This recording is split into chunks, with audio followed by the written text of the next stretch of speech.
damos la bienvenida y adelante con el conversatorio.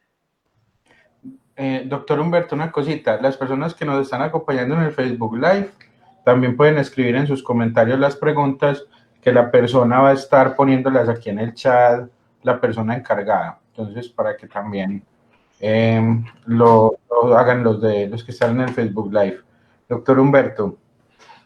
Me están escribiendo que algunas personas tienen dificultades para entrar. Fíjate en tu celular, doctor Juan Pablo, que ahí te mandé un pantallazo de lo que le aparece a alguna persona.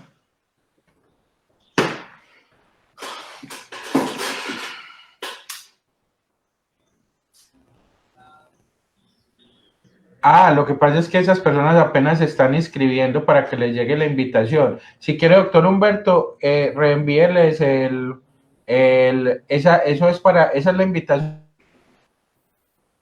Si quiere, les manda la invitación para que entren directo aquí a la Facebook Live de Foro de Futuro, en el Facebook de Foro de Futuro. ¿Y cuál es el link, entonces? El que te envié por el WhatsApp, el que está ahí arribita.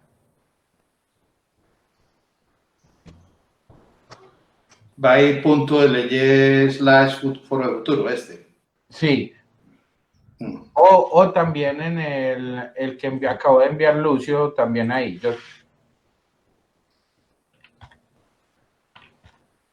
El que acabo de enviar Lucio. Al chat. Al chat, sí, a este chat. Muy bien. Juan Pablo. O sea, pues este es el de la sala VIP y el otro es el del chat, el de Facebook. Ya. Se me acabaste de enviar uno.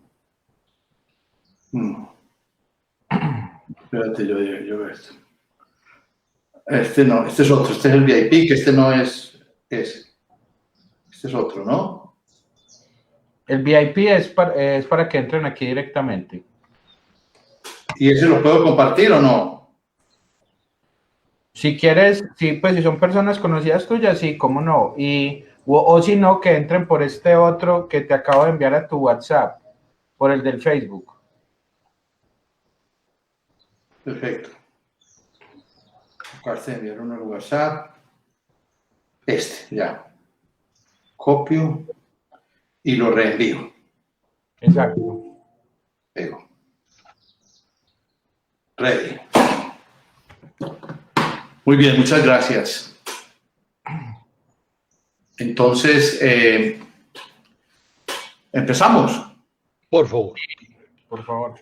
Bueno, muchas gracias por invitarme. Trataré de no hacer muy evidente mi déficit comunicacional en esta época de encierro y entonces de no hablar más que un aparecido. Voy a hacer unas 4 afirmaciones muy polémicas ellas. Yo les pido el favor de que no las vayan a tomar ustedes. Yo soy un enfático para hablar, pero por favor no piensen que eso significa que estoy hablando de manera dogmática. Estoy hablando de manera muy respetuosa, de pronto un poco crítica, pero de todas maneras todo lo que yo digo es escrito para reescribir y para ser discutido. Por lo tanto, no tomen muy en serio los énfasis de mi voz, porque eso ya es enganchado como a mi manera de ser. Yo quise titular esta conversación para la que de nuevo les agradezco a todos mis queridos colegas del foro y quienes también trabajamos en la aventura de Antioquia 2050.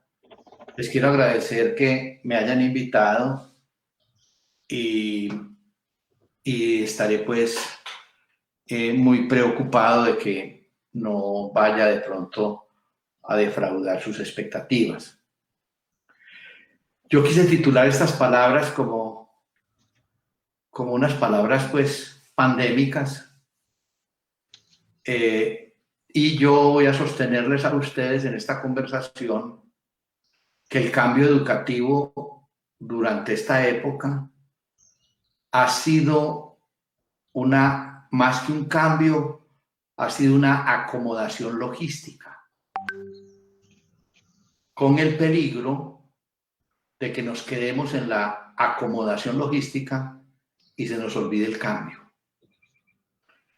Durante toda esta época hemos oído conversar de unos términos que ya se van volviendo comunes y molidos, tanto en las redes sociales como en los círculos de discusión técnica.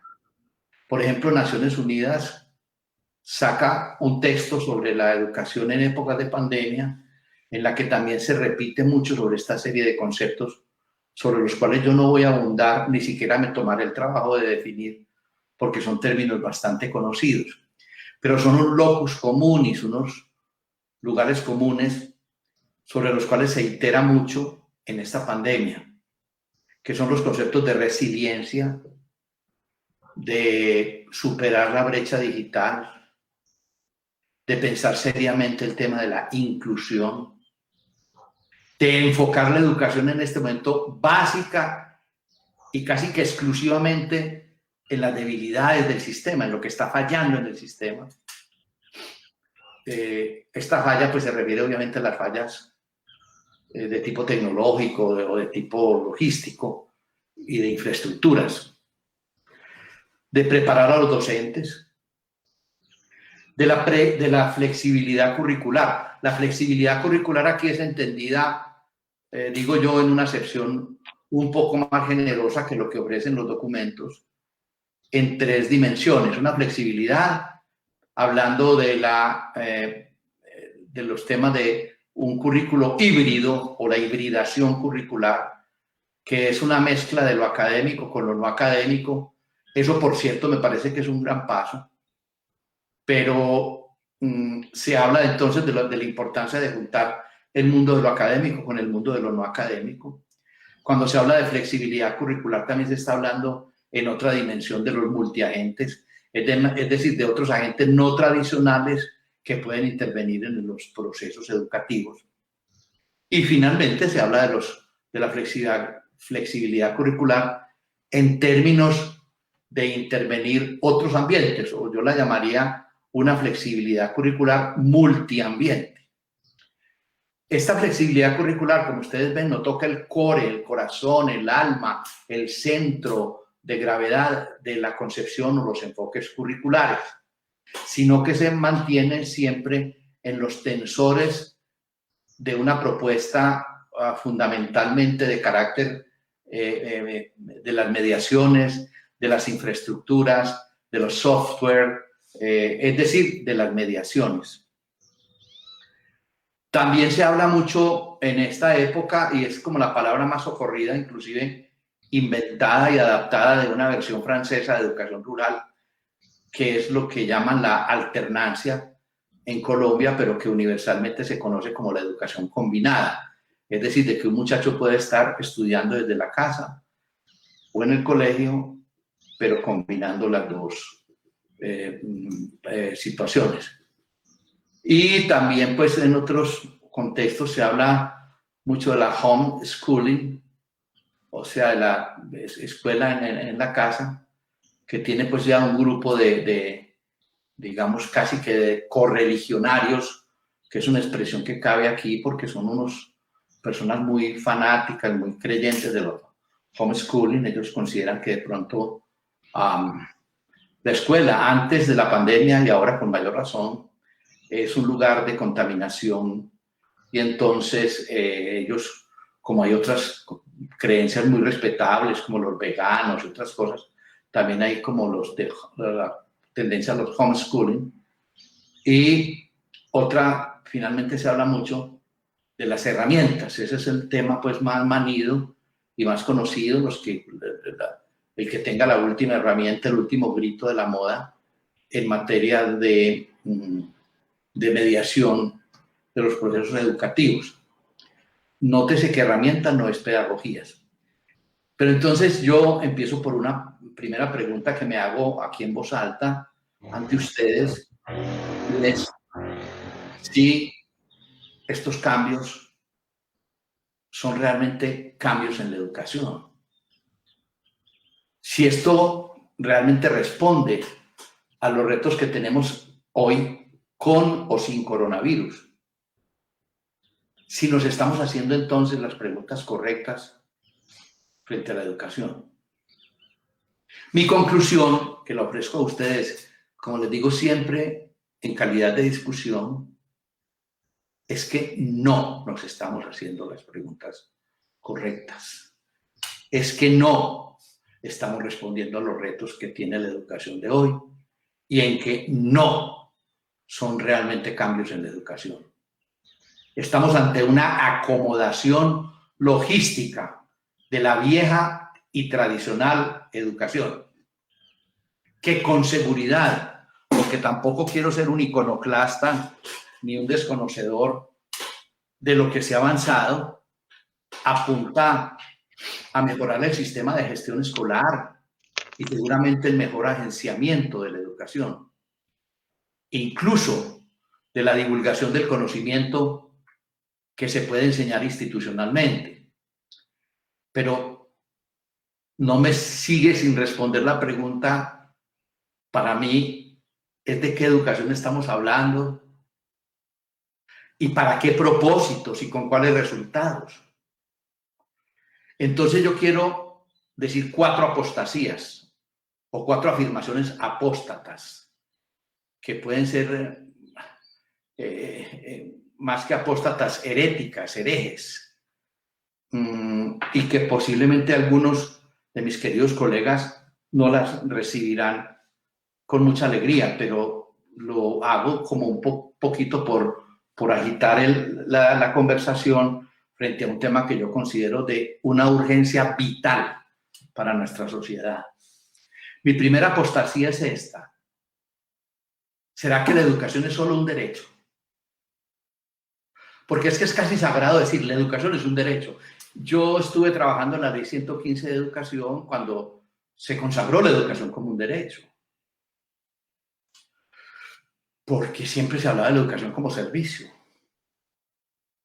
Eso es un gran avance para mí, pero solamente, y sigo sosteniendo, es un derecho. Pero cuando es que se dice que es un derecho, se dice, entonces vamos a llenar las aulas de muchachos o las redes de muchachos y estamos cumpliendo con el derecho. Y de pronto démosles comida y alimentación y no sé qué otros rollos, y ese es el derecho. Eso es muy importante. Pero no será más allá del derecho una necesidad humana, prioritaria, que hay que satisfacer. Desde el cuadro de Maslow y todo esto, uno podrá pensar que la educación hace parte de un satisfactor de una necesidad esencial y trascendental en el ser humano. Entonces es un poquito más que un derecho, es que mirarla como solo un derecho se puede también convertir en un asunto muy burocrático. En la antigüedad, un analfabeto era quien no sabía encender el fuego. Si fuera una necesidad, estaría más ligada al ser que a una obligación. Se pone al centro el sistema y no al estudiante. Esa pequeña cosa me parece que es importante discutirla.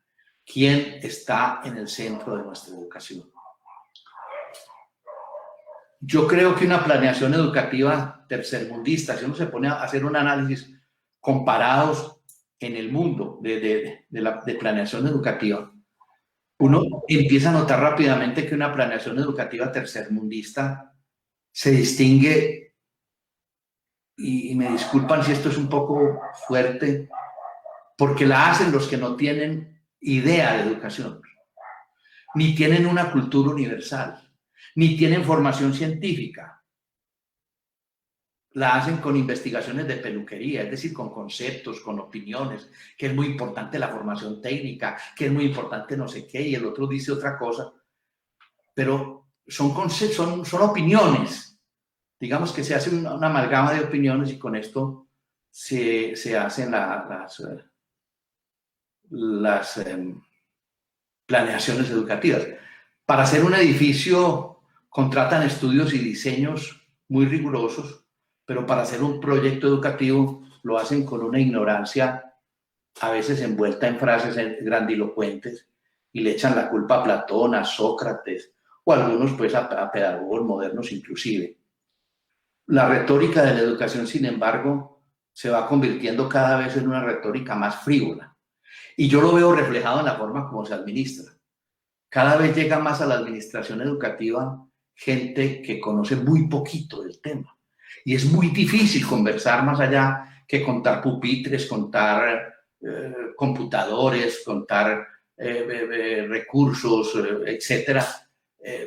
Es muy difícil porque se vuelve un problema logístico realmente.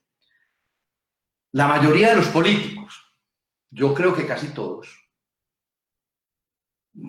hay seguramente honrosísimas y felices excepciones, ponen voces de autoridad casi que teológica para hablar del aumento de la matrícula. Eso se inflan los pechos como unas palomas. De la enseñanza técnica, entonces ahí hay que subir un poquito más la voz, como la más poderosa, la más útil, la que más reporta el empleo, la que más favorece a la sociedad, la que nos va a sacar de la pobreza. Se habla de los edificios como ambientes disruptivos, de los computadores como los muebles más ostentosos. Es como el amoblamiento Luis XV de la época, en donde no hay un computador, entonces no hay amoblamiento. De la internet, de los puestos que ocupamos en las pruebas de Estado o en las internacionales. Y se habla de eso como si estuviéramos en el Tour de Francia, como cuál es el ranking en que estamos y eso. Porque todos estos elementos, los pupitres, los puestos, la infraestructura, todas estas cosas es lo que se vende más fácil en el mercado electoral. Pero es muy difícil en el mercado electoral y me lo han dicho varios políticos. Hombre, es que la educación no vende, es que yo no convenzo a la gente hablándole de educación, hombre. Yo quiero hablarles de cuántas becas vamos a dar y de cuántas cosas. Eso no vende. Porque es que hablar de una reforma curricular o hablar de cambiar los contenidos o de hacer una movilización por la educación, eso no como que entra muy bien en el marketing, pues por lo menos como lo conocemos en estos lados del mundo. A muchos dirigentes les disgusta o no entienden o no les conviene hablar del sentido. ¿Qué enseñar y para qué? ¿Cómo enseñar y con quiénes? ¿A quiénes enseñar y cómo? ¿Cuándo? Hacen de cuenta que entonces vamos en un camino súper correcto y entonces hay que hacer más de lo mismo. Yo me acuerdo mucho cuando yo trabajaba en Urabá y llegaban los primeros bananeros por allá a colonizar eso, eran señores colonos muy fuertes, muy como pujantes, como todos estos paisas que somos pujantes. Y llegaron allá a colonizar y en la fiesta descubrieron que en Medellín les vendían una cosita que le echaban a las galletas que se llamaba carne de diablo, la hacía Zenú. Y entonces la competencia para esa naciente élite era que en la próxima fiesta que tocaba en la próxima finca, ¿qué se hacía para descrestar a la gente? Entonces decían, no, pues echémosle más grande esa untura a esa cosa que traen de Medellín a la galleta para que mostremos que nosotros somos más poderosos que lo de la finca tal. Lo mismo que dieron en esa finca, pero más bastante, decían. Esos parecen ser ahora los que planifican nuestra educación. Una educación sin sentido, pero más bastante. Como un perdido, que entre más rápido avance, más se pierde. Mientras tanto, tenemos que constatar con tristeza y dolor que la naturaleza sigue herida de muerte. La vida humana vale cada día menos en estas latitudes. Los campesinos no hacen parte de los planes de formación.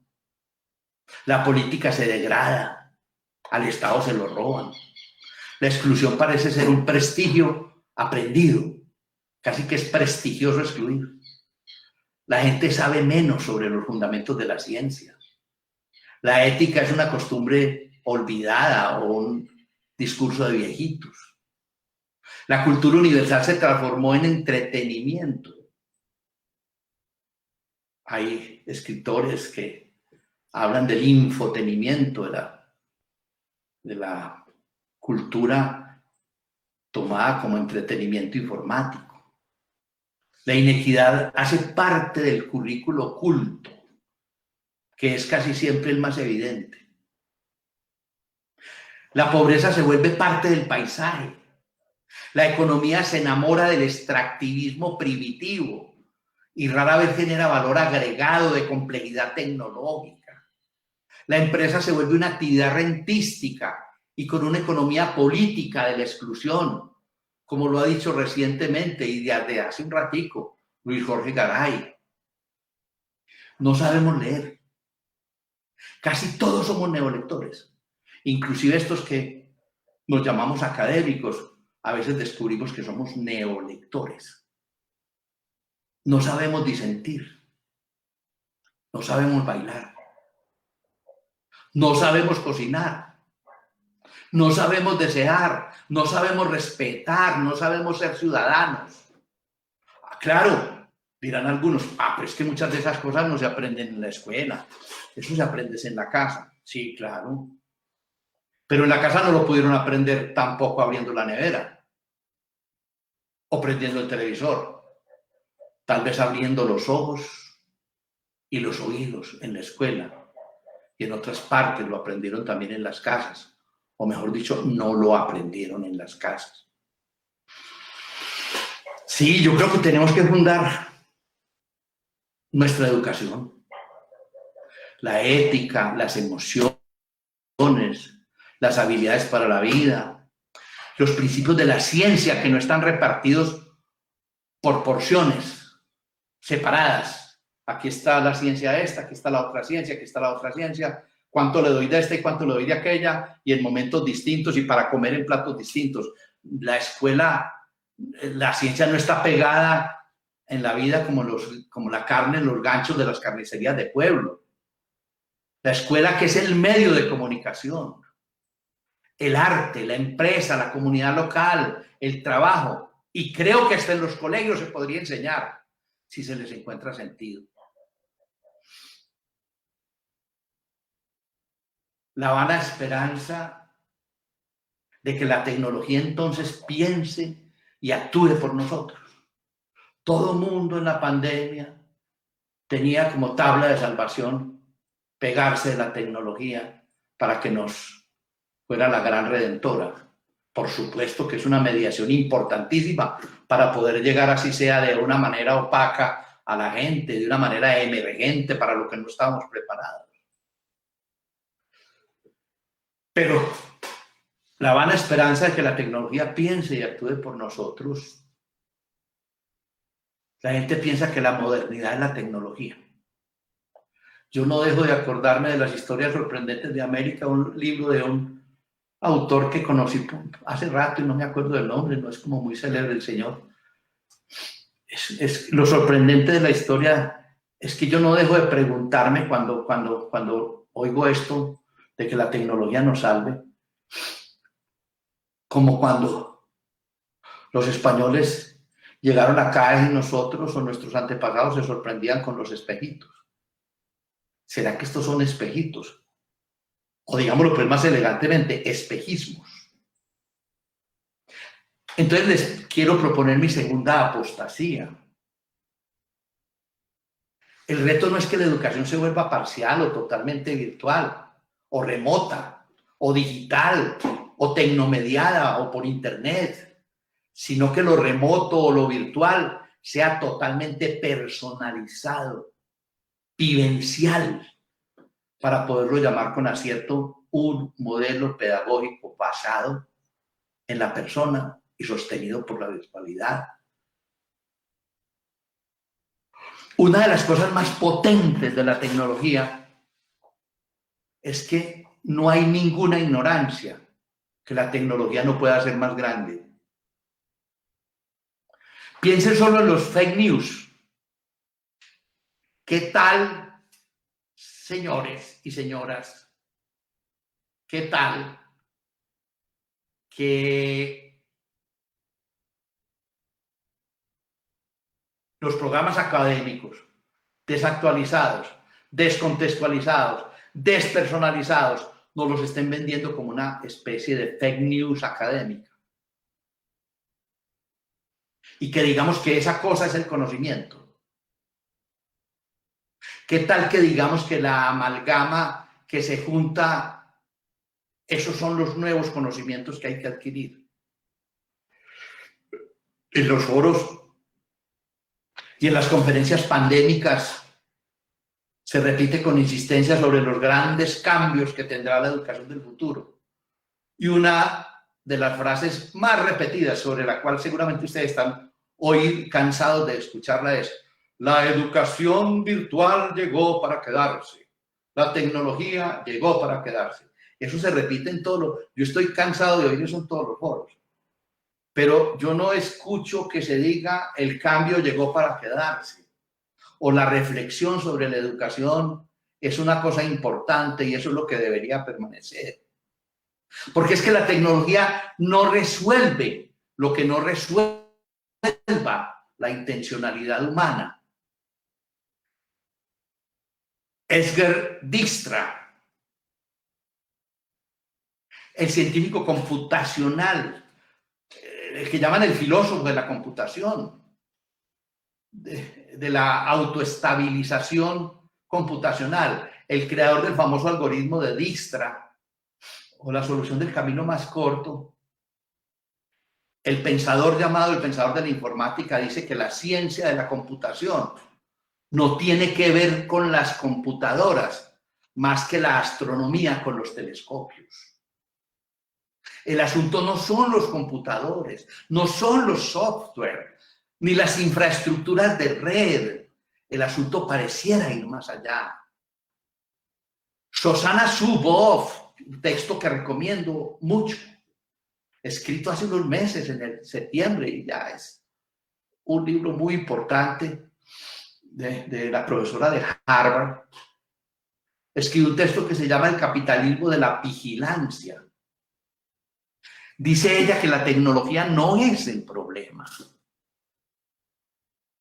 Es una lógica que impregna a la tecnología y la pone en acción.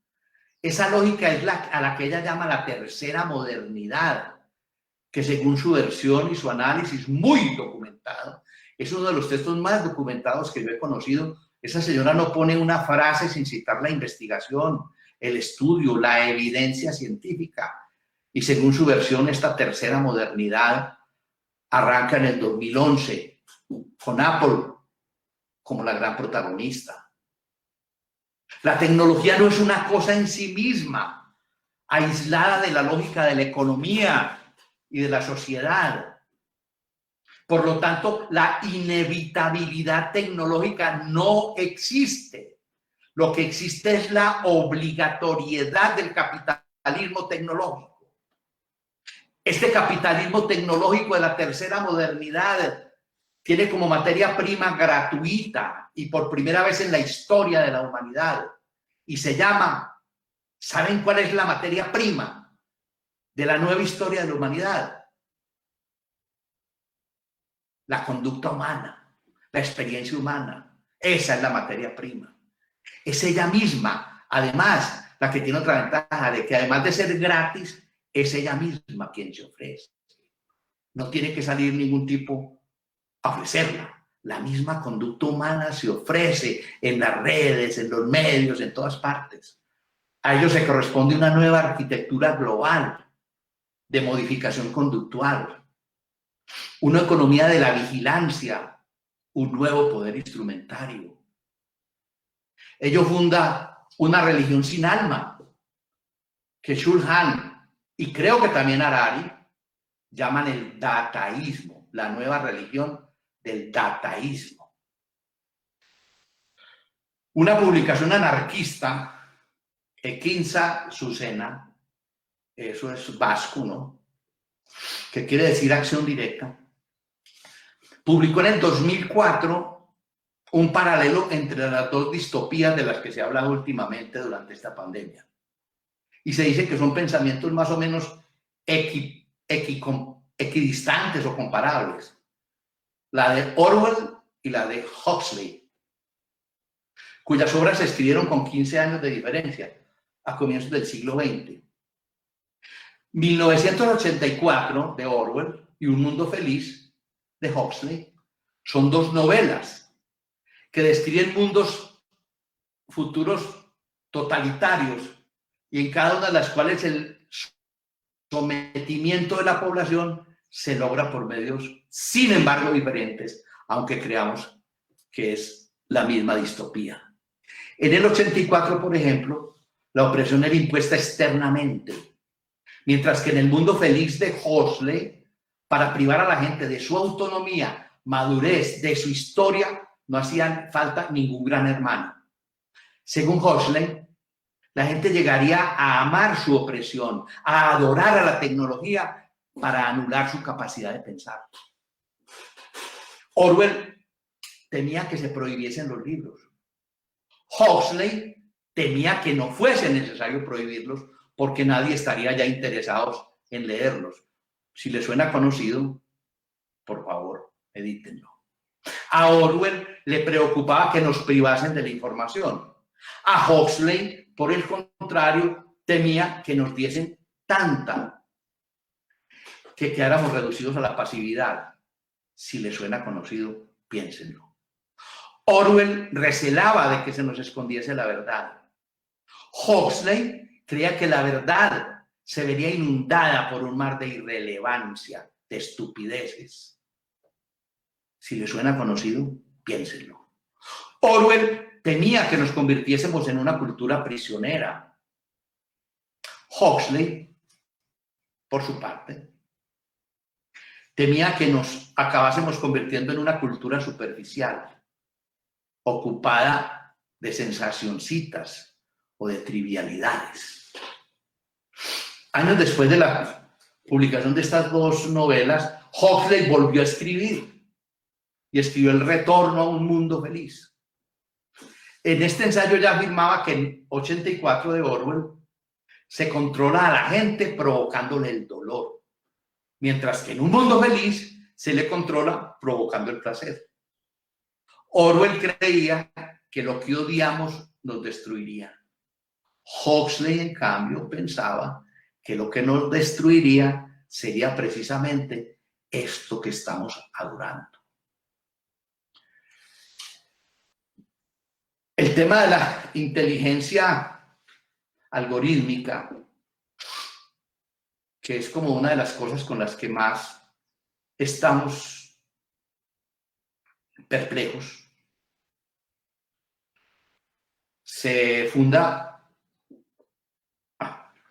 puede fijar su fundación a mediados del siglo XX con Alan Turing, un concepto de inteligencia algorítmica, la cual se va disparando de forma exponencial, hasta llegar a la distopía de la singularidad.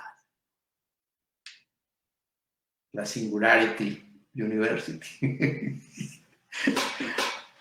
La física cuántica. A la singularidad, pues se refiere al momento de la humanidad. No estoy hablando para mis colegas de 2050, sino para otros acompañantes muy queridos. La singularidad la referimos nosotros a cuando la inteligencia artificial sea capaz de superar la inteligencia humana en términos de capacidad operacional, de timing de respuesta, etc. Y entonces nosotros seremos inferiores a la máquina y será una nueva época de la humanidad que algunos inclusive más fuertemente llaman el posthumanismo. El posthumanismo. La física cuántica, quien lo creyera, va a ser una revolución tan grande que va a demoler, o está haciendo, porque ya hay máquinas hay computadores cuánticos ya, que va a demoler muchos de los nuevos imaginarios y prejuicios de la alucinación tecnológica. Posiblemente la tecnología nos ayude a acotar más claramente los límites de sus propios alcances. Por cierto, dice gente tan seria. Yo admiro mucho a esta persona, a quien no tengo el gusto de conocer personalmente, el profesor Juan Guillermo Lalinde, en una conferencia exquisita que nos compartió el viernes pasado y la cual llamó Computación Cuántica, una breve guía de supervivencia. Que la computación, dice el profesor Lalinde, tiene dos límites. Uno teórico, que es la computabilidad. Es decir, no todos los problemas son computables porque no todos se pueden resolver mediante un algoritmo. Un ejemplo clásico es el del propio padre de este tema, Alan Turing, quien demostró en su famoso teorema la indecibilidad.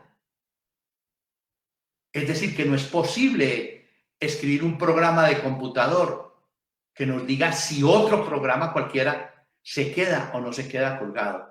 Este es el famoso problema de la parada. Los ingenieros lo conocen mucho. Para nosotros, los pobres humanos mortales común y corriente, esto es novedoso. Y es que este famoso problema de la parada es un tema para el cual no hay programa posible. Esto para no hablar de otros asuntos que tampoco son posibles de reducir algoritmos, que están sumergidos en las honduras abisales del cerebro humano, en el cual, por cierto, hasta donde va la investigación científica, no parece funcionar de manera digital y discreta, sino análoga y continua.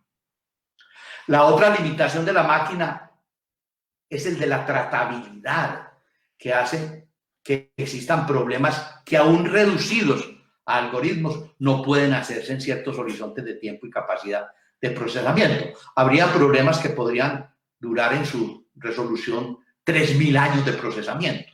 Estaremos, yo creo que ya un poco grandecitos para esa época.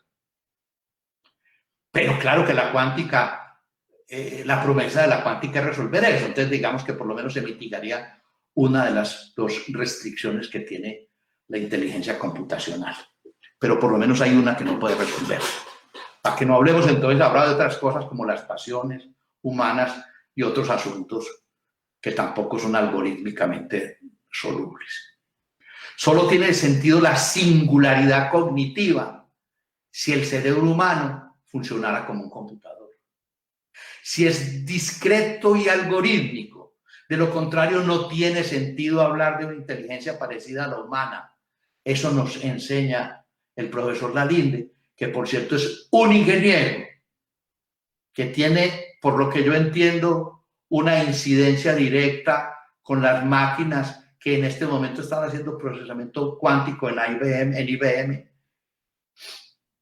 Y de esto se han ocupado también muchos autores, también enseñados por este profesor, como Seth Lloyd, en su obra Programando el Universo. Entonces viene otra de mis apostasías, para no hablar de más largo, si me estoy extendiendo mucho, ustedes me pueden interrumpir en cualquier momento. Es que en Colombia la educación es más víctima de la tecnología que agenciadora tecnológica. Esto es simplemente una relación de fuerzas. Cuando la educación no está preparada con una propuesta pedagógicamente para asimilar productiva y creativamente la tecnología, la educación deja de ser una agenciadora de tecnología y se convierte simplemente en una materia de digestión tecnológica. Va más rápido el cambio tecnológico que el cambio educativo. Es que es más fácil, por lo que yo he entendido, secuenciar el ADN que reformar la educación. Ya pudimos secuenciar el ADN, ya uno puede decir que los muchachitos puedan tener después ojos azules y todo eso. Pueden tener ojos azules, pero no mirada transparente. Pueden secuenciarse el ADN, pero es muy difícil cambiar las instituciones humanas. Y lo más difícil de modificar son las creencias, las ideologías y los prejuicios. Creo que en la pandemia, esta es una afirmación muy fuerte y me van a matar algunos de mis colegas. Creo que en la pandemia la tecnología hizo más mal que bien. ¿Es posible una reforma educativa basada en el ser humano contemporáneo? Que no sea una aceptación de que somos unas víctimas de la modernidad, sino que se apropie de una nueva modernidad crítica y creativa. ¿Es posible una reforma en esas dimensiones? En esta parte soy demasiado optimista, porque yo creo que eso es posible. Y creo que es posible, supongo, basado en evidencias.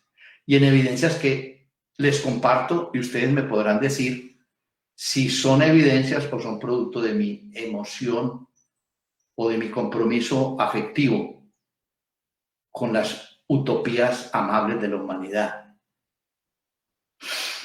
Por ejemplo, me voy a basar en el National Curricular Framework de Finlandia. En el nuevo marco curricular, entre otras cosas, el nuevo marco curricular de Finlandia lo vienen cambiando hace como 40 años, porque cuando yo lo empecé a mirar ya llevaba 30 años. Y de eso ya hace un ratico. De 2014 a 2017, Finlandia reformó los planes de estudios básicos en todos los niveles de educación. Primera infancia, preprimaria, básica, que para ellos la básica es primaria más secundaria inferior, y de la secundaria superior. Como resultado de esos planes de estudio, ahora ellos tienen y cuentan con una línea o un sistema educativo coherente. Hombre, pero es que eso fue en Finlandia. Pero puede ser en Finlandia, pero una de las cosas que se está descubriendo en Marte es que hay leyes del mundo que aplican en Marte, pero que también aplican en la Tierra. Y yo creo que aquí hay yo no me referiría a las formas específicas de implementación de la política, sino a los principios universales sobre los que se pudo haber basado esto. Una de las cosas que se preguntaron, entre otras cosas, en la conferencia de este profesor, era si la información tenía alguna interacción con el mundo de lo físico. Y parece que ya hay investigaciones que han logrado demostrar que la información comporta las mismas leyes del mundo de lo físico. Eso es una cosa importante. Entonces, miren ustedes que yo no estoy tratando de extrapolar una experiencia, como me dirán algunos, pues también es muy dicho, hombre, pero ¿por qué no pensamos en Colombia? Dejemos de pensar tanto en Finlandia o en Beijing o en no sé dónde y pensemos más acá. Pero es que si no pensamos por los que ya caminaron, entonces vamos como Sísifo a reemprender el camino todos los días. Si no le aprendemos a los japoneses la cosa bella que han hecho de la educación como un enunciado ético, un enunciado ciudadano, un enunciado de agregación de valor por la vía de capital humano, entonces estamos no siendo idiosincráticos, ¿ok? En Finlandia los objetivos de las reformas eran aprovechar los puntos fuertes de ellos, que era su propio sistema, y al mismo tiempo afrontar los cambios para un mundo. Ellos, con todo el prestigio que tienen, llegaron a cuidarse de dos cosas. Primero, de que se llegaron a considerar anacrónicos, ¿cómo les parece? Y lo segundo era que le tenían miedo al rating, al ranking, a esa cosa de que eran los primeros o los segundos. Se estaban preocupando tanto de cómo les iban las pruebas de PISA que dejaron de pensar más en la fundamentación de la educación y el bienestar y la felicidad que querían para su población. Empezaron, como decían Starbleed y Baudelot de la escuela capitalista en Francia, a pensar más en cómo los iban a calificar que en lo que estaban calificando. El principio rector del pensamiento educativo finlandés es: la igualdad y la educación de alta calidad es la mejor manera de respetar a los niños, a los jóvenes. Sobre esto se hace poesía, a veces muy mala poesía, como toda la poesía que tiene origen burocrático. La igualdad y la educación de alta calidad es la mejor manera de respetar a los niños, a los jóvenes. El propósito de la educación, óiganlo bien, es promover el aprendizaje a lo largo de la vida. Esto es importantísimo a mi juicio, porque implica que los agentes educativos no son solamente los colegios y las instituciones, sino que es la sociedad en su conjunto como un gran sistema educativo. Así lo había proclamado ya el informe de la UNESCO, me lo dirá algún pedagogo. Eso está en el informe de Lors de 1994. ¿Cómo se llama? La educación encierra un tesoro. Y eso se sirvió para muchos discursos y para muchas campañas políticas. Yo creo que muchos políticos de la época decían, como decía de Lors, la educación encierra un tesoro. Y después se iban para la casa y le decían a la mujer, ¿oíste tesoro? ¿Qué querrá decir eso? Y también eso lo tomó la misión de sabios aquí el mismo año. El concepto de la educación a lo largo de toda la vida. La misión de sabios que llamaba Colombia al filo de la oportunidad, creo que se llamó su informe, hablaban de esto, pero en el marco de currícula de Finlandia lo volvieron acción. Y dice el desarrollo y el bienestar de todos los alumnos, así como la habilidad para vivir de manera sostenible. ¿Cuáles fueron las fuentes de estos cambios? Hombre, que tenían más involuciones en el cerebro que nosotros. No. La participación de la gente, la consulta, una sólida base de conocimientos y de orientación. Esto lo estoy diciendo literalmente del texto del framework de Finlandia.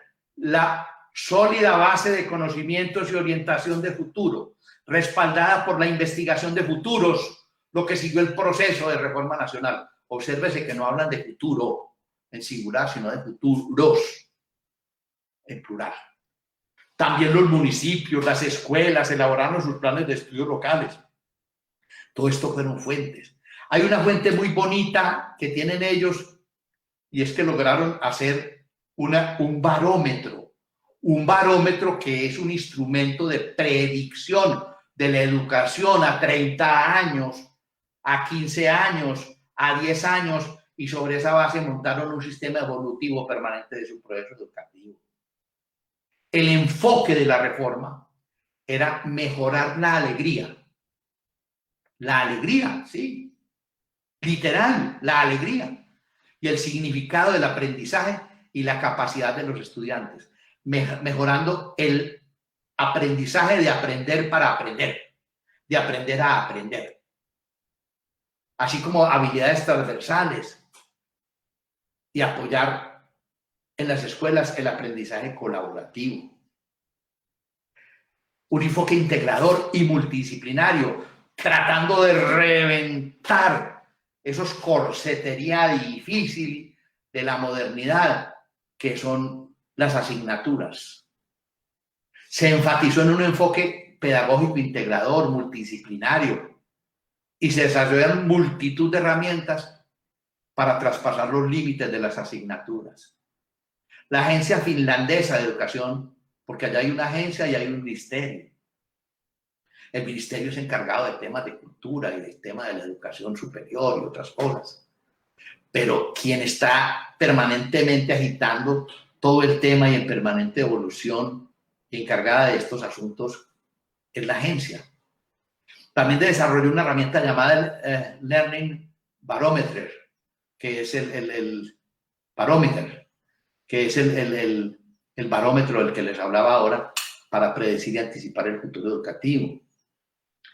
Los objetivos clave eran mejorar la motivación de los estudiantes para el aprendizaje, etcétera, y la sostenibilidad y todo esto. Ellos le ponen 4 pilares a la educación. 1, respetemos la singularidad de cada estudiante. 2, promovamos el crecimiento de una persona como ser civilizado, educado y demócrata. 3, valoremos la diversidad cultural como una riqueza, no como un esfuerzo que tenemos que hacer de tolerancia. No, es que no tenemos que hacer ningún esfuerzo. Es que esa es una riqueza, así como los ecosistemas, que los ecosistemas homogéneos sabemos que son enfermos. Comprender, y 4, comprender la necesidad de vivir de forma sostenible.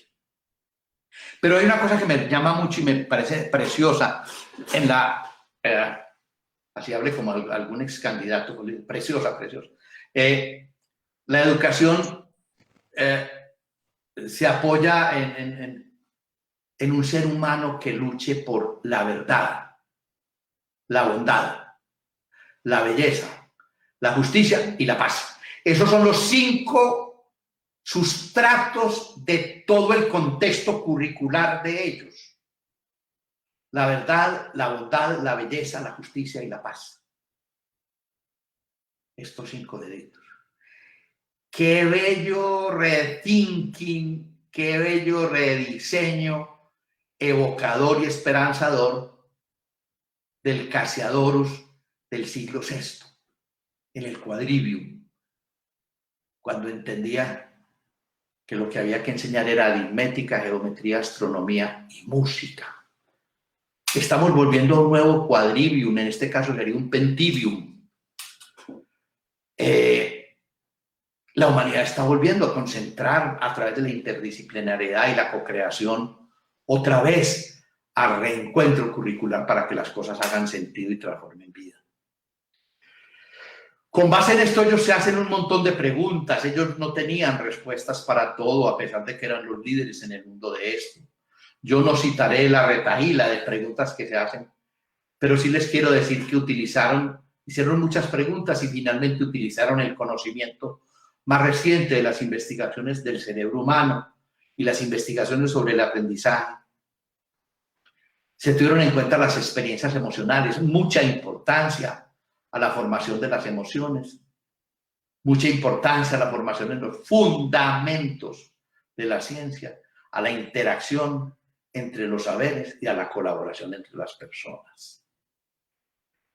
A las escuelas les ponían también una función educativa como colectividades, y era que cada escuela debía enseñar sobre todo con su forma de gestión, que se debía convertir también la gestión de la escuela en un ejemplo comunitario.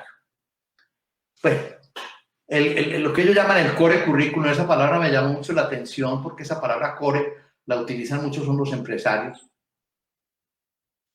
La condición previa para desarrollar la cultura de una escuela es discusión abierta e interactiva.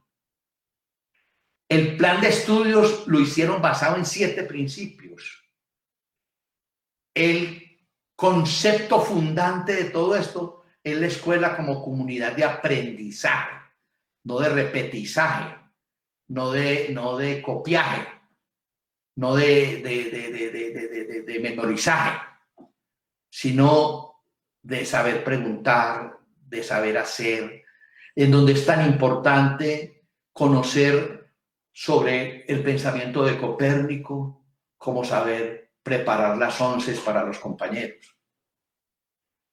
Y definieron un concepto que me parece muy importante, esto ya es un poco para los más metidos en las cosas específicamente del diseño educativo, que es el tema de que hay que trabajar fuertemente las competencias transversales.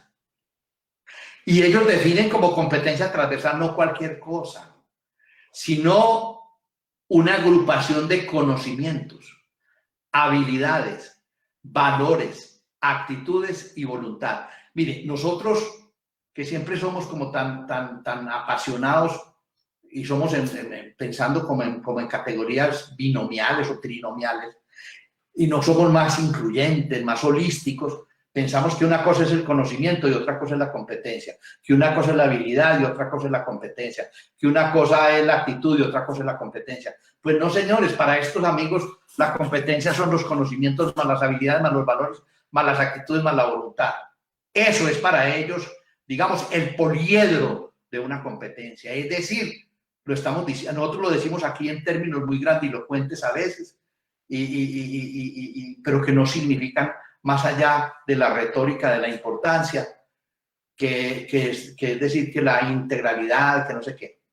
Ellos lo hacen de una manera en donde tienen unas consecuencias para el conocimiento, otras consecuencias para el desarrollo de la habilidad, otra competencia en la aplicabilidad, etc. Las 7 competencias básicas que ellos dicen con las que hacen su currículo en la reforma del 2014, que fue en la que arrancó mucho este proceso del framework. La 1 es aprender a pensar y aprender a aprender. La otra es la cultura, interacción y expresión.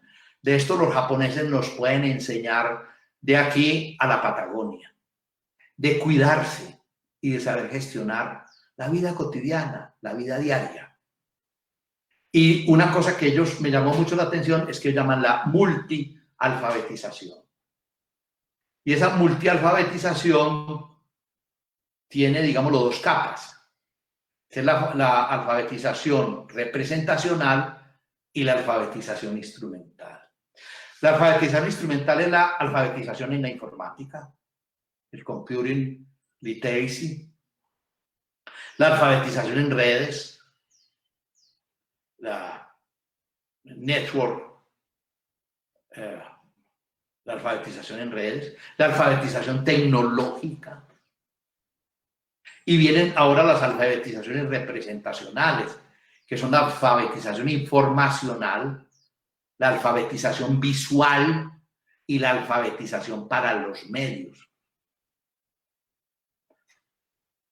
Y en quinto lugar, después de la alfabetización, hablan de una competencia digital específica, que es la enseñanza de tecnologías de información y comunicación, las competencias para la vida laboral y el espíritu empresarial, y en séptimo lugar, la participación, la implicación y la construcción de un futuro sostenible, que es todo lo que tendría que ver con lo que podría ser la perspectiva aplicada a la cotidianidad de la vida y a la responsabilidad ambiental. Estoy entonces en condiciones para dejarlos tranquilos, de decirles mi cuarta apostasía. La principal falla de nuestra educación es que se la valora mal. Usted pregúntele a cualquiera para qué sirve la educación y le va a decir que casi que es un servicio para el empleo y no se concibe como una necesidad para la vida. Nosotros, tan carentes, tan precarios de un respeto por la vida, subvalorando el tema de la educación como una importancia para la vida. Acaban de verlo en la framework de los finlandeses, como toda su educación está concentrada en la mitad. Ellos hacen unos infogramas muy bonitos. En la mitad de los infogramas de ellos siempre va a estar o la comunidad escolar viva, o el estudiante, o la comunidad, siempre va a estar funcionando en torno a la vida. Aquí mi cuarta apostasía es que nosotros pensamos en la educación como un servicio de extensión para el empleo y no como una necesidad para la vida. Me temo que al final de este encierro en el que estamos sometidos a causa de la peste, la educación se centrará mucho más la atención en la mediación instrumental. Habremos perdido. Sentiremos que volver a lo mismo será un gran logro. Por lo menos volver a como estábamos. Con la alegría victoriosa con la que un perdido encuentra de nuevo su casa. Así la encuentre destechada. Las cosas en la educación no tenderán a cambiar. El core actual, para plagiar a los finlandeses, la competencia distintiva, la competencia esencial o la competencia clave de la educación actual tenderá a mantenerse como un trofeo de la pospandemia.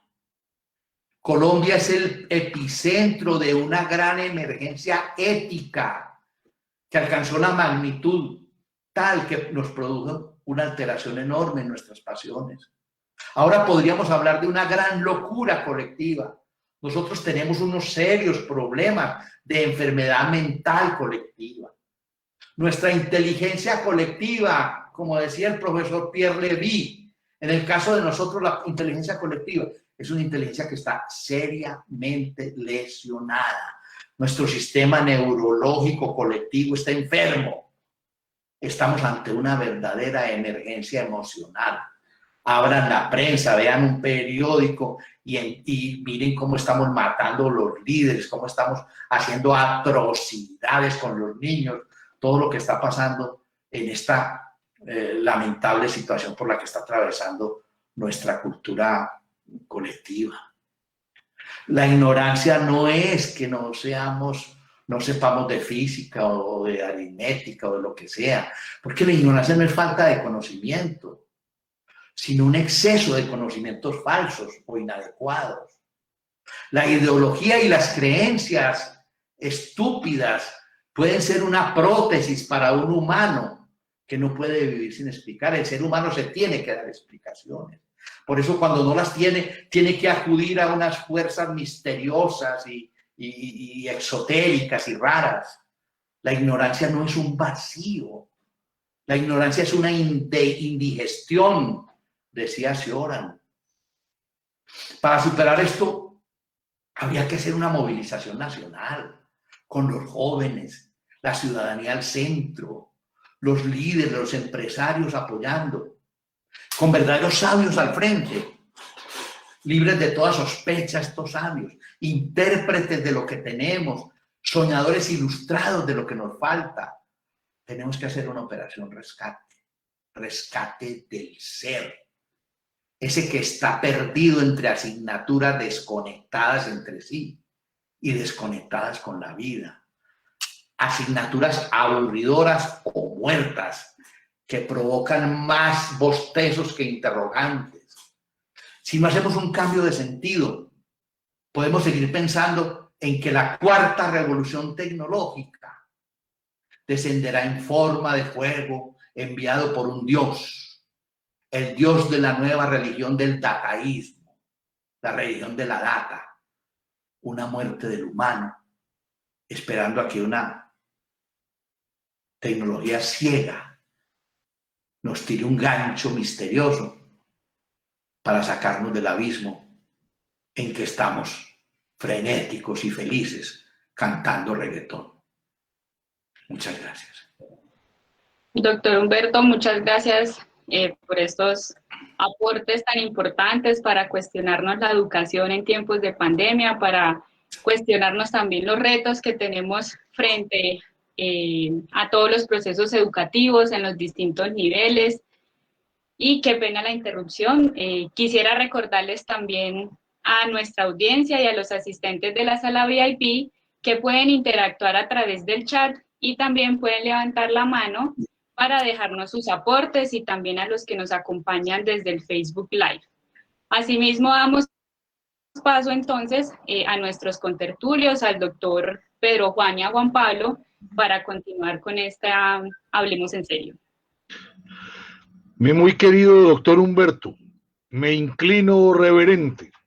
Como dice el Mamo Cuncha, el que sabe, sabe. El que sabe, sabe, y ahí no hay nada más que hacer. ¿Qué es esta delicia de charla? ¿Qué es esta exquisitez de representación, de entrega y de generosidad al compartir con nosotros todos esos saberes debidamente integrados? Quisiera hacer simplemente 3 o 4 comentarios. Espero que no sean muy parchudos ante la sombra que usted está proyectando, ¿cierto? Que es una cosa impresionante. Usted habla de una cosa, de sus 4 referentes, 4 apostasías, 4 herejías, 4 cosas políticamente incorrectas, dirán pues los puritanos. Así es. Que nos conmueven a todos. El primero, que con lo que estamos viendo no hay cambio sino acomodación logística. es que los incultos nos entretenemos muchos con la forma y no con el fondo, doctor Humberto. La miel no se hizo para los asnos, dice por ahí algún refrán de los populares, que no será como tan rimbombante ni tan encerrado en comillas como lo que dice Dijkstra o Orwell o Huxley, pero que encierra una gran sabiduría.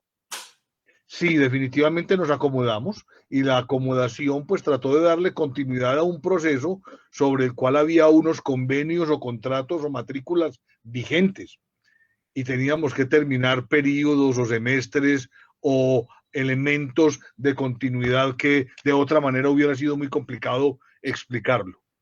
Digamos que del mal el menos, al menos se le pudo dar continuidad, pero continuidad haciendo énfasis en lo que usted rescata.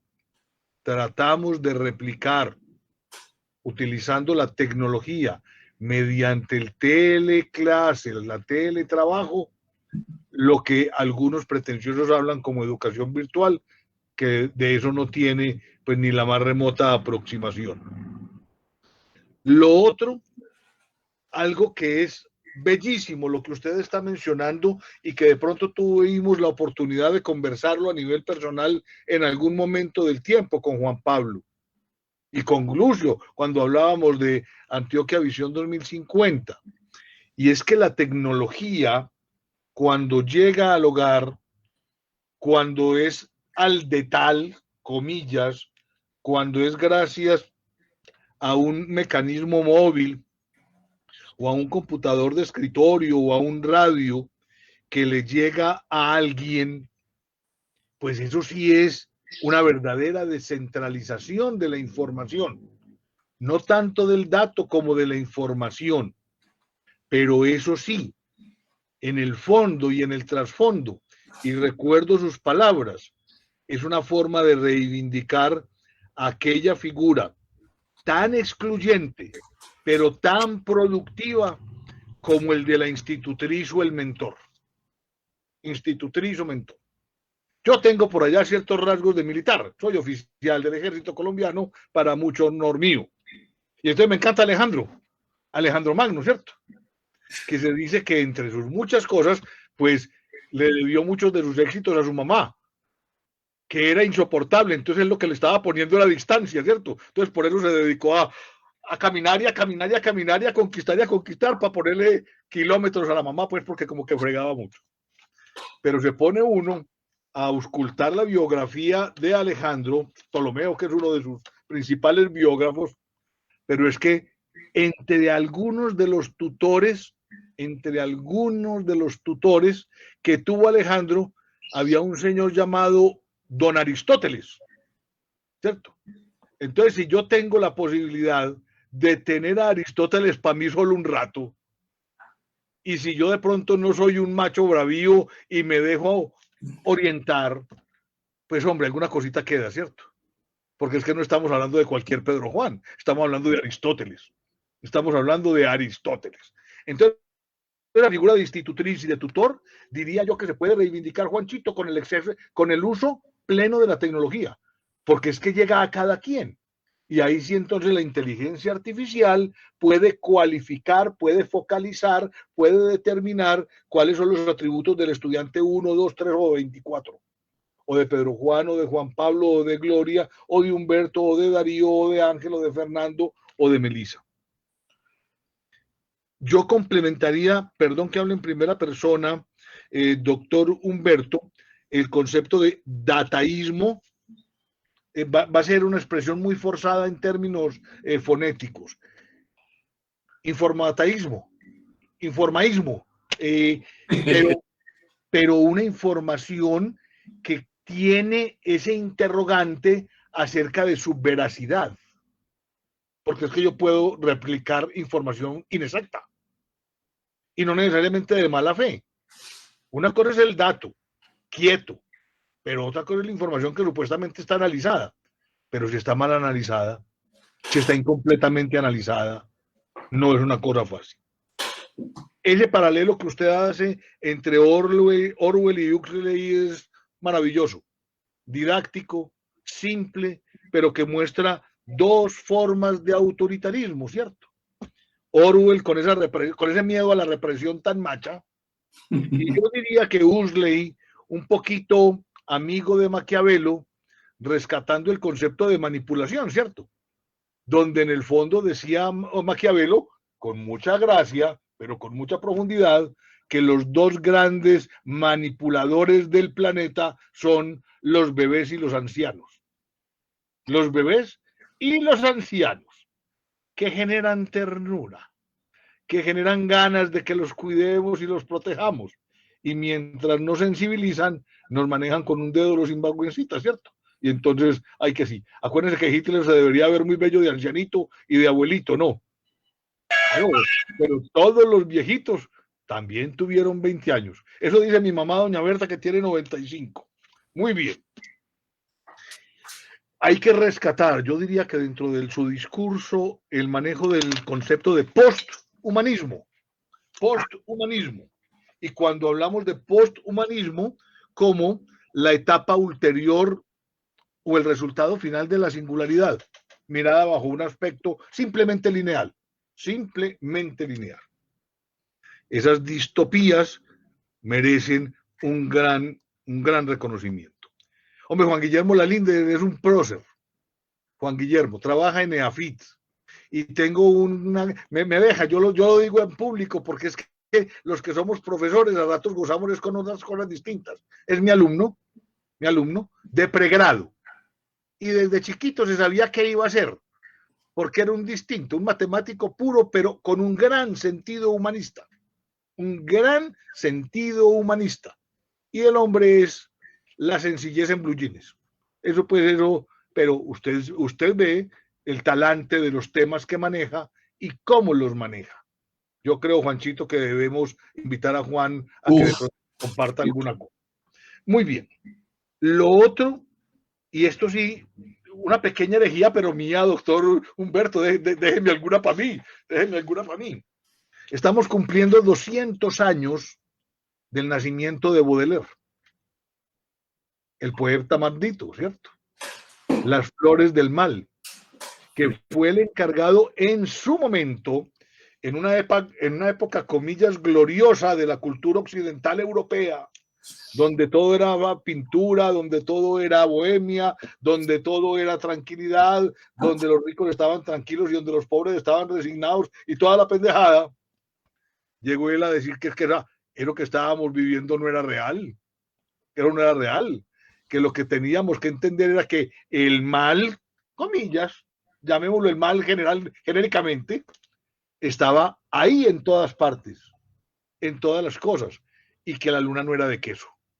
Yo diría que esta situación de pandemia, y este ejercicio forzado que nos ha hecho aplicar el uso de la tecnología de cierta manera y a las carreras nos lleva de pronto a una forma de desnudarnos como nos desnudó Baudelaire en su momento. Estamos en medio de una realidad con muchos atributos feos, entre ellos la inequidad, para no entrar en detalles. Recordemos algunos de los pedagogos, que usted los domina a todos y les da clases a la mayoría, doctor Humberto. Acuérdense que de pronto se mencionaba por ahí que la ética y la estética deberían ir de la mano, porque solamente alrededor del reconocimiento de lo bello, y lo bello tiene enorme cantidad de acepciones en términos de orden o de proporcionalidad o de diseño o de aplicación o de entrega común, no sé qué, es lo que nos permite reconocer lo bueno, bello, defenderlo y apropiarlo. Y eso nos lleva también a algo de San Juan Bautista de la Salle. Perdonen, yo lo traigo aquí. Recuerden que él mencionaba dentro de sus postulados pedagógicos del año 1600 largos, hay que contextualizar, que en las aulas se instruye, pero en los campus se forma. Entonces es una cosa que vamos a tener que aprender, y eso es algo que usted nos ha ilustrado. Los finlandeses lo dicen, yo creo que todavía les falta como un poco más de contundencia en su enunciado, creo que en eso son más sólidos y más fuertes los japoneses, es que la educación tiene que amarrar la ética, la estética y la ciudadanía. Y la ciudadanía. Y ese problema todavía no está resuelto desde la virtualidad como gran concepto, ¿cierto? Todavía no. ¿Cómo compensar la interacción? ¿O es que no hay que compensarla? ¿O cómo buscarle alternativas a esa interacción? ¿O cómo poder mirar a alguien a los ojos? Yo estoy mirando a los ojos a Juan en este momentico y a usted, doctor Humberto, pero no los veo brillar, ni los veo ponerse sombríos, ni los veo expectantes ni asombrados. Los veo planos, planos. Cuando uno da clase así, cuando uno da una charla así, uno lo que tiene es un auditorio de ojos planos. Entonces uno no sabe cuál es la reacción que están sintiendo aquellos a quienes van dirigidos los mensajes que uno trata de dar y uno se trata de preparar para eso. Por último, en esta primera aproximación, usted menciona que la reforma educativa tiene que ser el rescate del ser, pues o debe tener como uno de los tantos orientadores o faros, pero este es el principal, el rescate del ser. Pero en eso puede que nos pongamos hasta de acuerdo en que ese es el objetivo. Pero lo importante es que como sociedad sepamos que para hablar de reforma educativa tenemos que llamar a los que saben. Y los que saben son personas como usted, doctor Humberto, los pedagogos. Yo llevo 40 y punta de años dando cátedra. Me falta mucho pelo para el moño para ser académico. Mucho pelo para el moño. Y he tratado de estudiar, de leer, de conversar, de interactuar, de lo que quieran. Pero falta mucho. Hay una gran ligereza que de pronto le pediría el gran favor ahora que en una pequeña interpelación usted nos comentara acerca de su interpretación de lo que es ser académico. Brevemente, una cosa muy sencilla, para que de pronto también vamos aterrizando, porque es que aquí tenemos un auditorio muy selecto, muy dilecto, tenemos varias personas y personalidades que trabajan en instituciones educativas del orden secundario, primario y la educación superior. Está también por aquí el doctor Luis Fernando Duque, a quien saludo muy respetuosamente. Yo lo que diría es que en ese momentico tenemos que darle el paso a los que sepan. En eso la cosa no puede ser muy abierta porque es que no dejamos de dejar constancia, ¿cierto? En eso yo rescataría un poco la democracia selectiva del doctor Carlos Lleras Restrepo, ¿cierto? Muy bien, en esa reforma no puede actuar cualquier Pedro Juan, pues, ni mucho menos. Yo tengo una gran admiración y respeto por el Papa Francisco y lo voy a utilizar para un ejemplo con el debido respeto. Yo venero a ese señor, me parece que era una persona que está en el lugar que es, en el momento en que el planeta lo puede llegar a necesitar. Pero si a mí me da un problema de corazón, doctor Humberto, yo no busco al Papa Francisco. Yo busco un cardiólogo. Yo busco un cardiólogo. Entonces nosotros también tenemos que rescatar la especialidad. Y por último, algo que yo sí quisiera rescatar porque lo hemos hablado muchas veces. Cuando usted habla de los 7 valores, de los 7 vectores, o cuando habla de las 7 fundamentaciones, eso finalmente nos lleva a un gran paraguas que se llama multidisciplinariedad. Multidisciplinariedad. Ningún área de conocimiento por sí misma es capaz de explicar el universo. O el entorno. No hablemos del universo, pues que nos queda muy grande. Del entorno. Entonces hay que tener, primero, generosidad para reconocer que el área de conocimiento que uno maneja es muy bacana, pero parcial, y que usted tiene que hablar con otros. Y de pronto tenemos, doctor Humberto, que empezar a pensar en generar puentes. Yo diría que necesitamos un puente epistemológico tipo Esperanto, para que Juan, que es economista, pueda hablar con solvencia en términos tecnológicos como lo hace. O yo como ingeniero de sistemas, con alguna timidez, hablar de alguna cosita geopolítica. O el médico que sabe hablar de ganadería.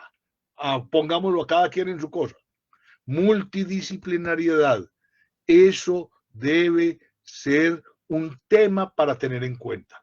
Doctor Humberto, como siempre, mil gracias por estar aquí con nosotros y mil gracias en mi caso personal por darme la oportunidad de aprender tanto. Juanchito. Muchas gracias, doctor Pedro Juan. No, agradeciéndole al doctor Humberto, una charla muy, muy buena, inspiradora. De hecho, nosotros tenemos unos tiempos y digamos que una de las cosas en las que, lideradas por el doctor Pedro Juan, dijo, no, venga que esto está muy bueno, dejémoslo hablar hasta que termine. ¿Cierto? Porque estaba muy interesante el tema. Muchísimas gracias, doctor Humberto, como siempre, por estar aquí presente con nosotros y donde siempre lo invitamos, pues que de verdad que nos place mucho la presencia y sobre todo para estas conversaciones que son de amigos, pero que son conversaciones que la idea es tener conversaciones profundas. Digamos que una de las cosas de las que hablaron fueron de la tecnología. Usted sabía desde el principio que yo iba a hablar, a repuntar sobre el tema cuando empezó a hablar de eso. Pero déjeme decirle que yo estoy de acuerdo con usted. Es decir, en lo que usted dice, yo estoy de acuerdo con usted y yo creo que esa tal, eso que hablan de inteligencia artificial, nosotros lo que tenemos que preguntarnos es si lo que pasa es que la computación se está volviendo muy inteligente o lo que ocurre es que las actividades de los hombres lo eran muy poco. Es decir, eran muy poco racionales, se necesitaba muy poco. ¿Qué tal si nosotros cambiamos el chip y decimos, no es que exista la inteligencia artificial? Eso es un término que vende mucho, pero ¿qué tal si lo que pensamos es que las actividades de los hombres cada vez menos, pero digamos, mientras más antiguo, más los hombres estaban haciendo cosas que necesitan muy poca racionalidad? Es que nosotros tenemos hombres, doctor Humberto, que incluso los teníamos como esclavos. El esclavismo duró durante cientos de años. ¿Por qué? Porque los usaban prácticamente como animales. Y una de las racionalidades era decir que esas razas no eran hombres, no tenían alma.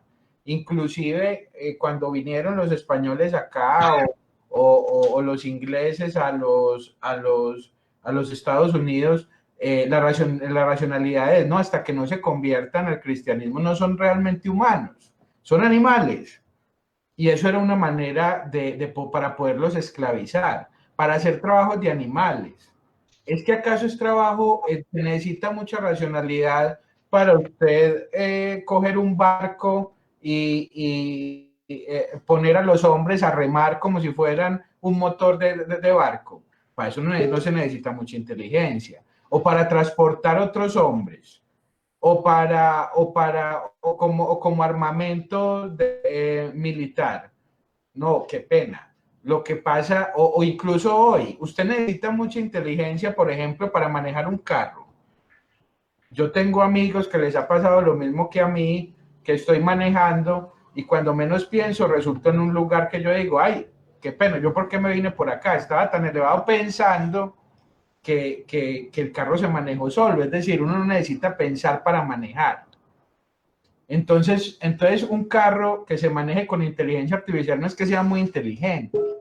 Lo que pasa es que nosotros hacemos cosas muy poco inteligentes. Y entonces ahí es donde hay que preguntarnos, ¿para qué nos está educando la universidad de hoy? Nos está educando para pensar, nos está educando para tener pensamiento crítico, nos está educando para gobernar y gobernarnos a nosotros mismos, o nos está educando para hacer cosas operativas, o nos está educando para usar herramientas. o nos está educando para lo que las máquinas cada vez hacen mejor. Y entonces ahí es donde hay no es que, digamos, no es que la computación sea inteligente, es que nosotros no estamos haciendo cosas inteligentes. Tal vez lo que hay que preguntarnos es, bueno, ¿y cuándo va a empezar la universidad y el colegio y la educación a educarnos para pensar, para hacer cosas inteligentes? Y entonces ahí es donde está, cuando usted compara Finlandia y otros países con Colombia, ahorita hubo una discusión con el ex gerente de EPM por sus títulos en Harvard, ¿cierto? ¿Y por qué traigo eso a colación? Porque, ¿por qué tiene que ser de Harvard? Es decir, ¿dónde se están educando los operarios y dónde los gobernantes y los dirigentes? ¿Y por qué los dirigentes se tienen que educar afuera y no acá? ¿Eso es un problema de afuera o es un problema de acá? Finalmente, pues, no resultó pues, un curso de extensión, pero el problema no es ese, el problema es venga, para la universidad hoy, ¿para qué está hecha? El colegio hoy, ¿para qué está hecha?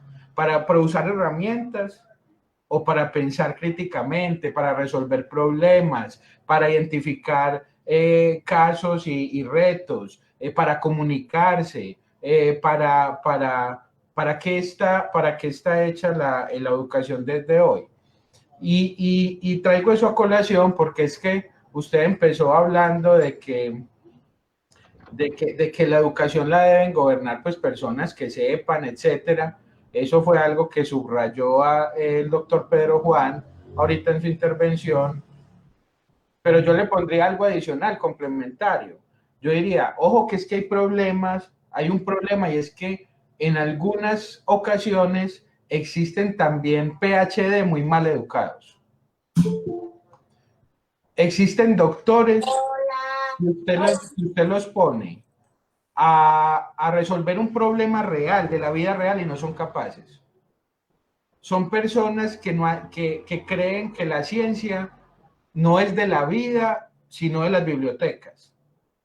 Y entonces cuando se enfrentan a la vida, se chocan. Entonces, hemos visto ejemplos ahorita, o sea, no hay que irnos muy lejos. Personas que son expertos en planeación, que no saben planear una ciudad. Personas que son expertas en ciencia y tecnología, que no son capaces de hacer una estrategia de ciencia y tecnología. Entonces tenemos que tener cuidado porque no es solamente los títulos. La educación va más allá de los títulos. Y entonces, como nosotros tenemos un problema estructural en la educación, que es estructural en nuestra educación, entonces también tenemos a la masa mal educada, no solamente por falta de acceso.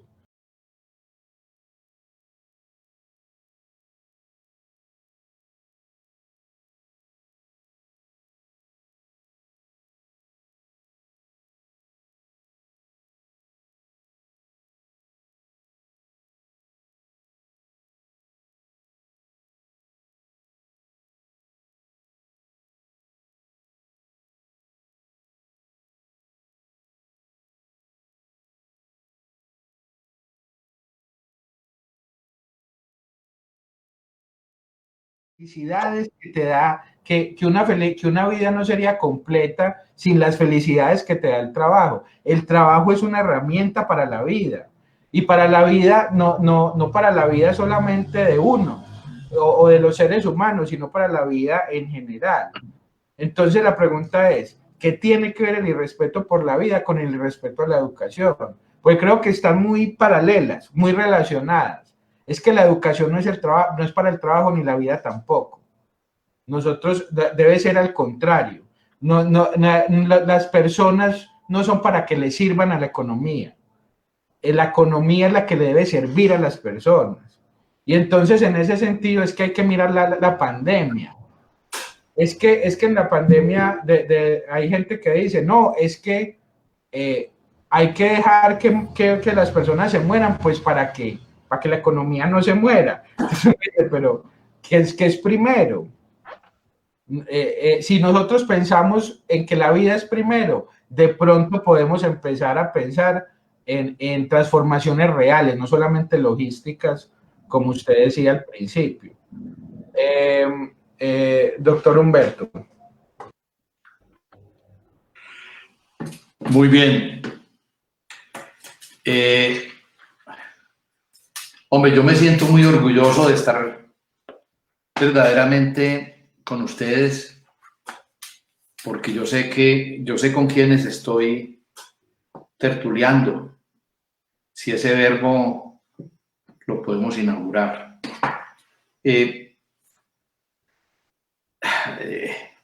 Lo primero que yo quiero decir es esto, doctor Pedro Juan. Yo ya no sé si decirle rector magnífico, como se destila en las altas academias. Yo me siento muy honrado, ¿verdad?, de tenerlo a usted como interlocutor y a Juan Pablo. Quiero decirle que mi referencia no excluye los esfuerzos heroicos de algunos centros educativos, lamentablemente siempre privados y también lamentablemente minoritarios. Yo me resiento de una política, o sea, pues una palabra muy usada en el lenguaje burocrático, me resiento de una política pública sobre este tema. Es decir, que esto fuera un tema, yo me refiero es cuando estamos hablando es de lo público. Y yo veo que lo que es dado a estas experiencias innovativas, a los usos creativos de la tecnología, a la no contradicción entre tecnología y humanismo, a la no contradicción entre tecnología y dialéctica, a la no contradicción entre tecnología y argumentación, que fue uno de los temas que me faltó, el tema de la argumentación. Nosotros no aprendemos a argumentar. En estos días una amiga tenía unas conferencias ante las altas cortes. Las altas cortes, pues, son, me imagino yo, la conciencia moral de un país. Y yo le recomendé que empezara con Chaim Perelman en su tratado de la argumentación. Y yo me sorprendo cómo ese trabajo de Chaim Perelman no es conocido por la mayoría de los juristas colombianos. Y si lo conocen, no entienden que la esencia y la naturaleza de la civilidad, que no quiere ser fundada en las armas, se funda en la argumentación. Me pareció muy lamentable que conocieran más de códigos, incisos, decretos, parágrafos y otro montón de truculencias jurídicas y de toda esa mampostería que ponen y que no conocieran la esencia filosófica, ética e inclusive, como lo define el propio Perelman, y retórica, porque es que la retórica no es una palabra ofensiva. La retórica se refiere a la dialéctica, a la capacidad de convencer y persuadir, que es lo que nos estaría liberando de tanto de nuestros males. Entonces quiero decir esto, que esto se hace mucho en las instituciones públicas, pero que se hace mucho en algunas instituciones privadas. Por ejemplo, en Merani hacen cosas importantísimas. La Salle, pues quién más que yo diría, como los abogados, que estoy hasta inhabilitado para hablar mucho de La Salle, porque yo soy orgullosamente lasallista y siempre he dicho que aprendí mucho más en el colegio que en la universidad, y eso lo sostiene Juan Plata, que también es de este equipo, y se lo digo en público aquí, en presencia de ustedes, que nosotros aprendimos más de las enseñanzas de La Salle que de cualquier otra cosa. Entonces me parece muy bien lo que dice el doctor Pedro Juan, pero me exime, por favor, de que yo esté haciendo un comentario sobre los esfuerzos privados que están haciendo. Su cita de Baudelaire me parece importantísima. Yo pensaba en estos días en la sagrada institución de la tertulia, por la que respiró tantas veces la democracia, aún en épocas del franquismo en España, por ejemplo. y que describe tan perfectamente el profesor Martí Montern en la Poética del Café, que yo, sobre eso deberíamos hacer una tertulia algún día, sobre la tertulia, una tertulia sobre la tertulia. ¿Qué es un académico? Hombre, me dice el doctor Pedro Juan, yo tengo mi definición, es decir, uno saldría muy fácil, por ejemplo, diciendo con Gramsci en sus cuadernos, a Franco Lombardi, que es un intelectual orgánico. Es decir, que es un intelectual que no solamente sabe cosas, sino que sabe cosas y las vive y las agencia. Esto. Pero yo diría en este momento que un académico contemporáneo es un sembrador de preguntas emocionalmente conectadas y científicamente estructuradas. Yo creo que un concitador de preguntas, que un buen académico es un buen concitador de preguntas, un tipo que hace contexto a la pregunta. Eso yo entiendo, esos son los maestros que yo reputo como los que han hecho las poquitas cosas buenas que yo pueda tener, y lo otro pues se lo atribuye a otros factores, no siempre hereditarios. Yo no he hecho un ejercicio, de ninguna manera un manifiesto contra la tecnología, porque yo me sostengo con la profesora de Harvard, la profesora Zuboff, no por ser de Harvard, sino porque está muy documentada, que la tecnología no es el tema de mi discusión.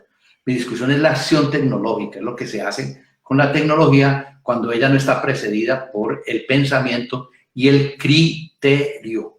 Yo pienso que en el mundo de la infoxicación, de la sobreexistencia de la información, como decía Huxley, de una desinformación por la información, en este mundo que él previó, que visionó, yo creo que el criterio es una cosa demasiado importante.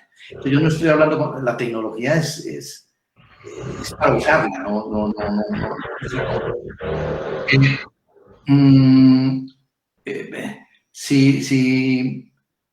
Una de las cosas que decía Juan Pablo sobre el tema de que somos usuarios pasivos de la tecnología, o así o en ese contexto pues lo leo yo, yo me acuerdo mucho de una reflexión que hizo algún comentarista sobre un señor muy importante en el mundo del diseño que se llama Víctor Papanek, y que tiene unos modelos pues muy importantes como lo del Bauhaus, etcétera.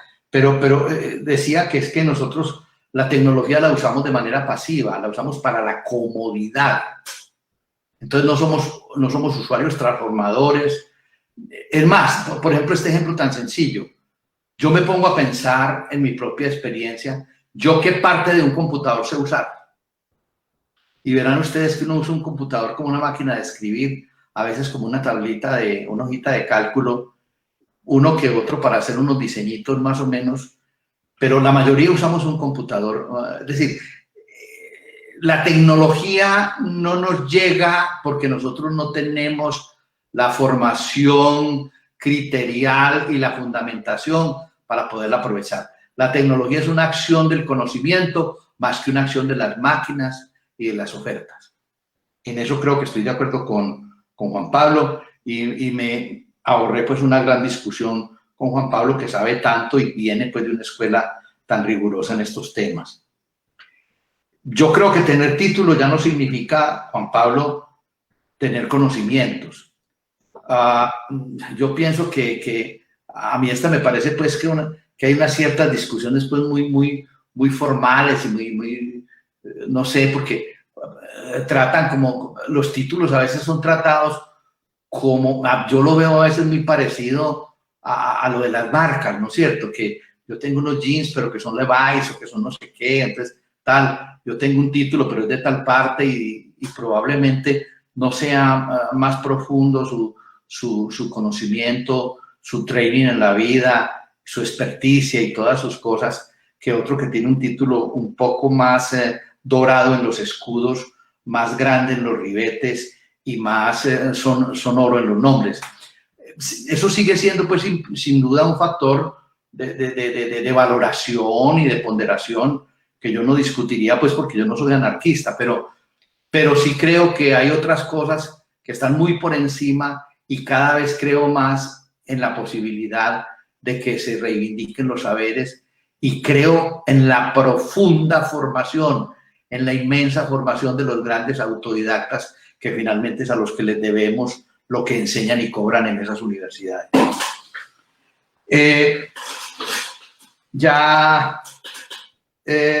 Yo pensaba a veces que, yo decía unas veces en el colegio, le decía, y los hermanos de La Salle, es una de las cosas que me parece que fue interesante, lo entendieron bien, era que nosotros decíamos a veces que por estar estudiando tanto no podíamos aprender, y que la enseñanza no nos dejaba aprender.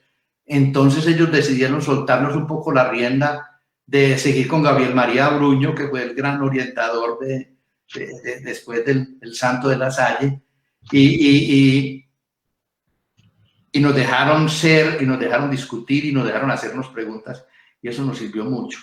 Es bueno que el aprendizaje, que la enseñanza deje algún espacio para el aprendizaje. El irrespeto por la vida y el irrespeto por la educación. Es que yo creo que aquí estamos tocando un tema muy esencial. A ver, esto es muy largo, me da vergüenza con ustedes, pero mire, yo tengo esta percepción. Lo más innovador que se puede hacer ahora es retomar lo clásico en el sentido de la modernidad. Esto es una afirmación, pues, que tiene tanto de largo y como de ancho, y es una afirmación compleja. Y no sería responsable yo meterme en este momento en hacer en avanzar sobre ese tema. Pero simplemente quiero decir esto. Es que este tema de la educación y la vida, habría que cambiar la pregunta. ¿En qué momento la educación se separó de la vida? ¿Cómo sería el taylorismo? ¿Sería la división social del trabajo? ¿Sería esto que llamamos nosotros la primera modernidad? ¿Cómo será la cosa que se logró separar como la escuela de la vida? ¿Y cómo se vuelve a juntar escuela con vida? Pero además de juntar la escuela con vida como un acto formativo, también formar la currícula, lo que enseña la escuela, como una enseñanza esencialmente para la vida.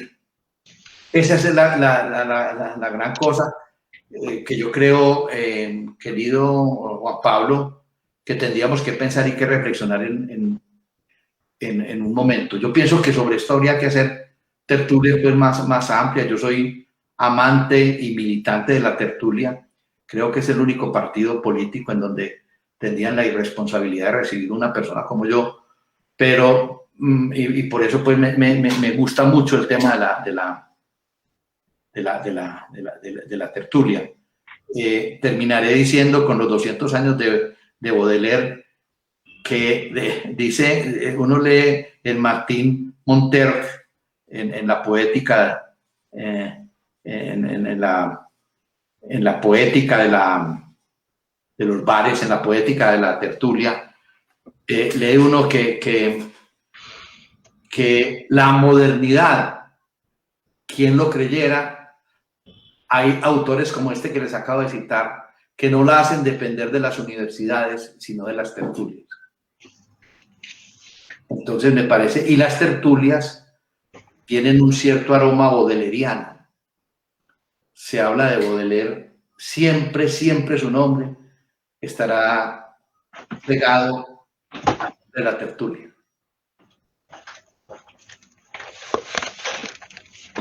Muchas gracias, doctor Humberto. Rápidamente unos comentarios. El billete ilusionado dice que el billete de $2 de Singapur es sobre la educación, con un profesor dando clase con fondo de escuela, no de próceres. Dice Lucio que se quita el sombrero como siempre con el doctor Humberto. Melissa también quedó muy contenta con la intervención, excelente intervención. Claudio Valle dice que hay algunos secretarios, yo diría funcionarios en general en territorios que no saben la realidad de las realidades y ven el tema como un negocio. Carlos Julio Salazar menciona desde Paipa, disfrutando la reflexión de Humberto Díez, excelente. Julio Salazar. Germán Funieles también lo felicita, doctor Humberto. Darío Ramírez, sigo pensando que la universidad sigue contestando preguntas que en las regiones y territorios no han hecho. Melissa Costa, Leticia Hundek nos deja su comentario, qué interesante, lo mejor. Gracias.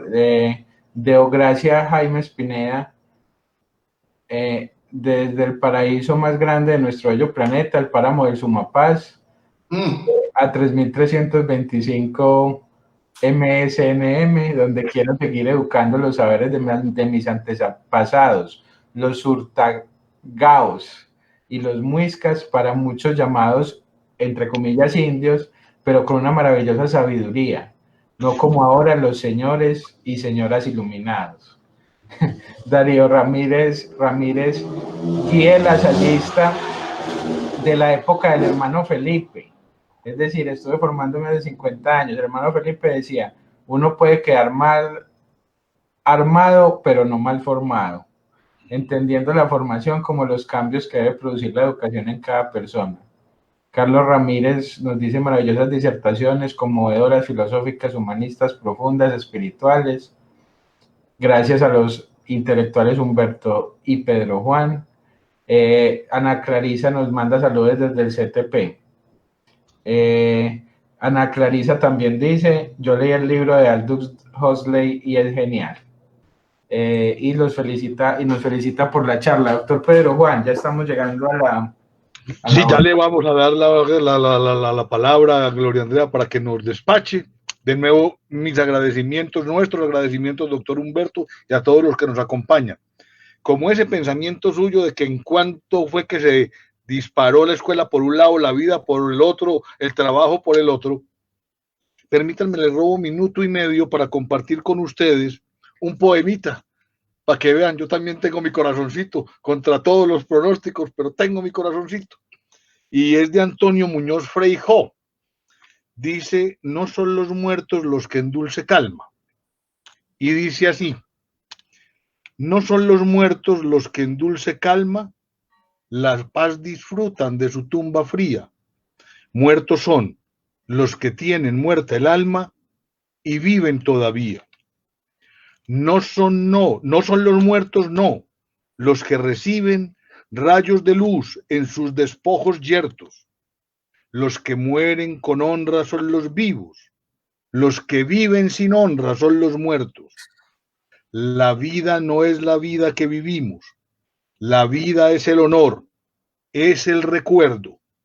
Por eso hay muertos que en el mundo viven y hombres que viven en el mundo muertos. A mí me gusta. Muy bien. Gloria Andrea.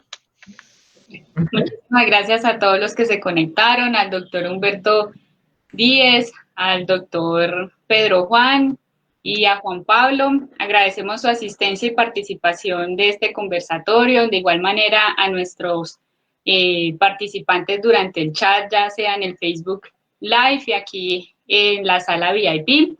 Antes de finalizar, hemos dejado un formulario con una pequeña encuesta de satisfacción para conocer su opinión sobre estas charlas y los temas que ustedes quisieran que sean tratados en estos conversatorios.